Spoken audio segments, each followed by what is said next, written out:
vin hier soir. Alors c'est ça, quand je me lève le matin comme ça, je me retrouve entouré de livres. J'ai l'impression qu'ils ont grimpé sur le lit durant la nuit, parce que c'est pas normal. Hein. Normalement, il y a un oreiller. Hein. Il devrait y avoir quelqu'un ici. Mais le livre a pris toute la place. Et c'est comme ça. Alors je prends toujours un livre pour lire le dernier de la soirée. Et c'est Pourquoi lire de Danzig. La question est excellente. Pourquoi lire? Dans mon cas, c'est parce que c'est la chose qui me satisfait le plus. Ça me permet de voyager, d'aller partout, de rencontrer tant de gens. Par exemple, Borges en Argentine, ce vieil aveugle qui m'illumine.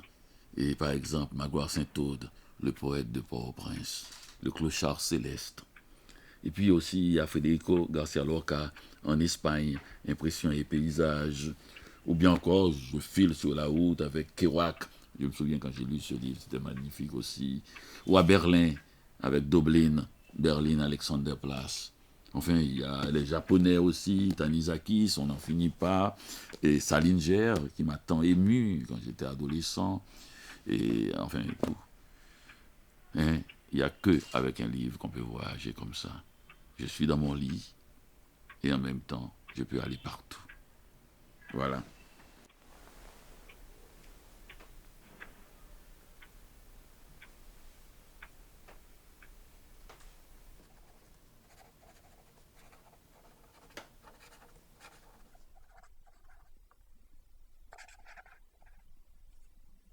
Voilà. C'est ce que je fais le matin. Je prends des notes régulièrement parce que quand on vient de se réveiller comme ça, on a les idées de la nuit. Et là, je viens me réfugier dans cette bibliothèque, dans ce coin de la bibliothèque pour les idées du jour. C'est bizarre, une bibliothèque, c'est un endroit extrêmement vivant, habité par des gens vivants. D'ailleurs, j'ai l'impression qu'ils se parlent durant la nuit. Et je les entends des fois s'engueuler. Malraux qui engueule Céline, Gaston Miron qui engueule, je sais pas, et Rimbaud. Enfin, on entend leur murmure. J'ai l'impression qu'ils me sifflent des choses, qu'ils me soufflent des choses. Ils doivent savoir des choses. Hein. Vous savez, les écrivains qui sont dans les livres, dans une bibliothèque, ils ne sont pas morts. Ils sont si vivants d'ailleurs que je n'ai qu'à prendre n'importe quel livre ici, je l'ouvre à n'importe quelle page et l'écrivain me parle. Et j'ai l'impression même qu'il est plus vivant que moi parce que il parle et moi je ne fais qu'écouter. Donc c'est ça un peu mon ambiance, ma manière de faire. C'est bizarre parce qu'on m'a dit tout à l'heure qu'il y a des écrivains qui écrivent debout. Hemingway écrit debout, Despeste écrit debout sur son petit truc, que m'a dit aussi que Claude Gauvreau écrit debout. Mais moi, je n'écris que couché.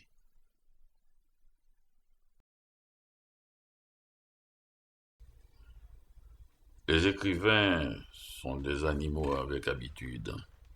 Il faut qu'ils trouvent dans la jungle de la maison des endroits où ils peuvent se sentir tranquilles. Moi, c'est ici. Je ne viens pas ici pour lire. Je ne viens pas ici pour écrire directement ni prendre des notes. Je viens ici quand le manuscrit est presque prêt pour le corriger. C'est le dernier refuge. C'est un peu comme le gueuloir de Flaubert. Je viens ici pour essayer d'entendre si la dernière musique sonne juste. Ce livre raconte mes rapports avec l'écriture et la lecture. Il y a des images qui tiennent le lecteur par la nuque pour lui enfoncer la tête dans le livre, lui faisant ainsi croire qu'il ne lit pas un livre mais un écrivain. Quand on pense à Proust, on voit un homme qui passe ses journées au lit, emmitouflé dans une pelisse. Hemingway avec un fusil de chasse ou fumant un gros cigare cubain sur son bateau de pêche, le vieux Miller jouant au ping-pong avec des stripteaseuses, Gertrude Stein regardant son interlocuteur droit dans les yeux pour lui dire qu'elle a détesté son roman, Mishima se faisant trancher la tête avec un sabre par son amoureux, je mets ta main. Truman Capote papotant dans la chambre à coucher de ces riches et élégantes américaines sans éveiller le soupçon de leur mari, la lourde moustache de Günther Grass qui lui fait cette tête d'abruti, James Baldwin, hilar dans les bras de Marlon Brando, ça me va. Le regard si las de Virginia Woolf.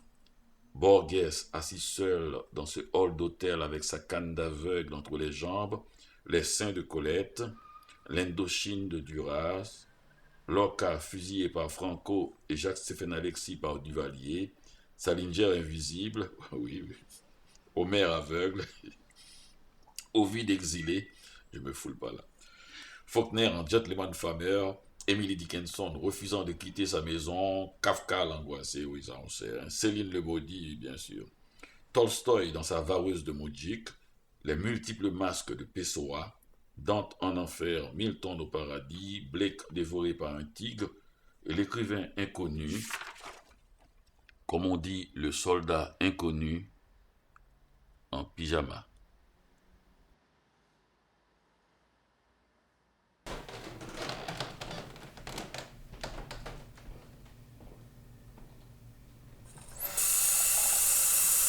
Des fois, on ne sait pas hein, où l'on met ses yeux le matin. Enfin, en tout cas, pas avant le café. Hein. Le café, c'est fondamental dans la vie d'un écrivain. Je crois que c'est fondamentalement dans la vie de la lecture et de l'écriture. C'est une boisson, oh là là, si extraordinaire. Je crois que c'est la seule boisson dans le monde où l'odeur est égale au goût. Les autres boissons, comme par exemple le cognac, l'odeur est légèrement supérieure au goût pour le cognac. Le whisky aussi. Mais le café, quand il est bon, alors il doit avoir la même odeur que le goût. Et moi, je ne peux pas m'en passer, ni non plus l'écriture, ni la lecture. Il y a même eu un temps en Europe où l'on interdisait le café, on censurait littéralement parce que les gouvernements, les rois disaient que ça donnait de l'esprit aux gens. Le café pouvait provoquer la révolution. D'ailleurs, c'est dans les cafés d'Europe que la révolution généralement en partait. Donc pour moi, c'est extrêmement important. Je crois que une telle boisson, beaucoup plus que l'alcool et que la cigarette, est fondamentale à l'esprit.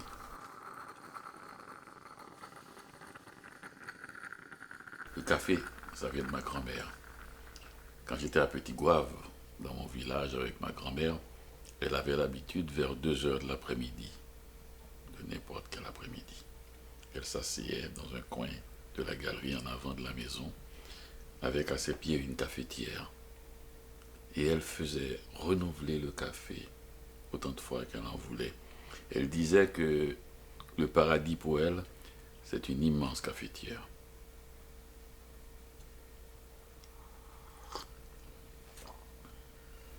Elle avait raison. Mais Tolstoï, c'est vraiment. Mais c'est la forêt, j'aime bien quand tu parles de forêt pour Tolstoï, c'est vraiment. Forêt des gens, comment il fait pour se rappeler. Maintenant, tu vois, on a plein de fiches pour écrire, on prend des notes, on peut avec l'internet faire toutes Mais il n'y a sortes pas de choses. d'ordinateur, c'est ça que je pensais là. Guerre et paix est sorti 7 fois. Il y a 7 versions différentes publiées. Pas brouillon, publiées. Tu t'imagines le nombre. Imagine-toi, pour faire Guerre et paix, combien de pages il faut mettre sur la table. Donc, tu reviens 7 fois là-dessus. C'est publié d'abord en feuilleton, c'est pas. Oui, tout le temps, c'est publié en feuilleton. Il a repris, il a fait, la fin a été reprise constamment. Mais le rapport, ça qui m'a impressionné dans la préface de Moa, dans ce livre, c'est le fait que Tolstoï détestait Anna Karénine. Il détestait son livre. Les gens n'arrêtaient pas de dire, oh là là, quel livre magnifique. Les critiques disaient cela, les lecteurs, et de toutes les classes sociales, hein, la petite domestique, la petite couturière, comme la grande aristocrate faisait chercher le livre et les feuillets quand il paraissait dans le messager. Et lui, il détestait ça. Il l'appelait l'ennuyeuse et banale Anna Karénine. Il dit, il faut achever ce roman qui m'assomme. Et puis là, Moa continue, il dit, pourtant l'enthousiasme était général. Les femmes de la haute bourgeoisie envoyaient leurs valets de chambre à l'imprimerie du Messager russe pour avoir la suite du livre avant publication. Pour ce monde, qui était celui de Tolstoï et des Baer, ce sont les sœurs. Tolstoï a épousé une Sonia Baer, qui était elle-même écrivain. Et Sonia avait une sœur magnifique aussi, belle, intelligente. Et ces sœurs-là, c'est elles qui ont ouvert à Tolstoï l'âme féminine. Il en est devenu ce maître parce qu'ils avaient non seulement cette capacité de ressentir les choses, mais la capacité aussi de les dire. C'était de vrais écrivains. Note à un écrivain en pyjama. Un couteau sans lame auquel ne manque que le manche. Quand j'ai vu ça, j'ai dit, mais comme exec, où est-ce qu'il a été cherché? C'est Lichtenberg. C'est Lichtenberg. Mais je pense que c'est presque la définition du roman. Ouais. Précisément, ce côté roman, la vie palpite. On a l'impression de pouvoir toucher les gens, mais c'est seulement, il ne faut pas qu'on l'oublie non plus. D'ailleurs, que c'est un roman, que ces mots-là sont faits avec des lettres de l'alphabet. Il y a des gens, quand ils parlent de littérature, ils disent il faut mettre ses tripes, il faut mettre ses émotions. Oui, mais où? Il faut apprendre d'abord les lettres d'alphabet. Un couteau sans manche. C'est bien, mais ce qui m'a frappé dans le livre, c'est la double lecture. D'abord le texte, les fragments, et ensuite les notes. On a l'impression d'avoir deux livres, comme une espèce de Dany Laferrière avec beaucoup d'abondance, beaucoup de... Oui. Comme La forêt, on parlait de Tolstoï, et puis on est pratiquement dans ce genre de méditation. On passe de Dany Laferrière, qui des fois n'a même pas peur de se bousculer. Tu dis une chose d'abord, et puis dans les notes, tu dis autre chose, tu amènes un certain nombre de précisions. Donc, ah oui, moi je pense ça. Je pense qu'on n'est pas obligé... Et précisément, la littérature est faite pour qu'on n'ait pas les mêmes opinions tout le temps. Une fois, je suis passé à la télévision, il y a une animatrice, chroniqueuse, qui m'interviewait, elle me disait, mais vous avez dit dans tel autre livre, j'ai dit, ah non, je ne suis pas un homme politique.